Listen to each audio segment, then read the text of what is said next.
Hi, I'm Andy Mitchell, physio at Bolton Wanderers Football Club, and you're watching 442 Performance.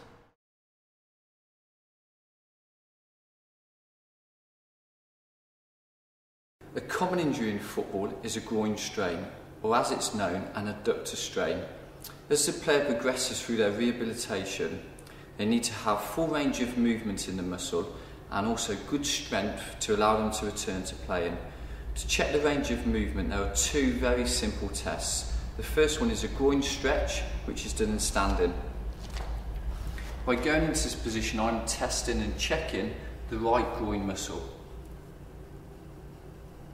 I gently lower my body weight over the leg, allowing a little bit of weight to go onto my left leg, which is not being tested. Often this will feel stiff in footballers, but it should be pain-free in and around the area which has had the muscle damage. This can be held for up to 30 seconds.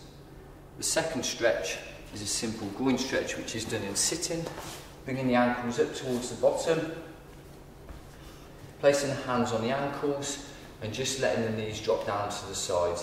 Similar to the first stretch we've done, this will often be stiff in most footballers, but the key thing is, does it reproduce the pain that they've been experiencing with their groin strain? If they feel they're ready to return, this needs to be pain-free. Once you've achieved full movement, the next thing to check is strength. This can be done using a simple feather band or something similar that you can purchase from most hardware stores. By placing the groin into the band which we're checking, I can perform some very simple movements. Like football, this replicates a passing motion which needs to be pain-free if the player is to return to playing. The second test in this position just places the foot and ankle just up and over, and then similarly up and over and slowly back. Just checks a different part of the muscle. The player needs to have no apprehensions, as they can complete 15 of these without any problems. On the mat or at home, if you don't have any of this equipment, just doing some simple ski hops is a nice way to place a strain on the groin muscle.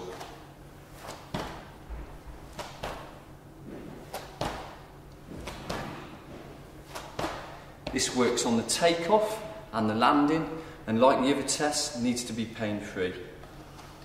A further test, as often the groin muscle is injured in stretching, is a dynamic jump test. By placing the hands near the shoulders, you can push them up as you go into a squatted position. This places a stress on the groin muscles, needs to be clear, and the player not have any apprehensions if they're going to return to playing. To progress this, we would add a weight.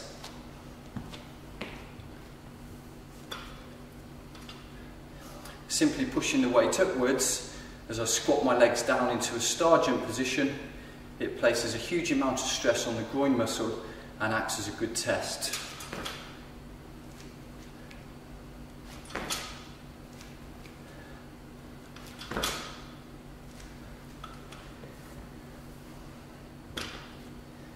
For the player to return to playing with a groin strain, they must have full range of movement and be able to complete all of these strength tests without any apprehension or pain in any way.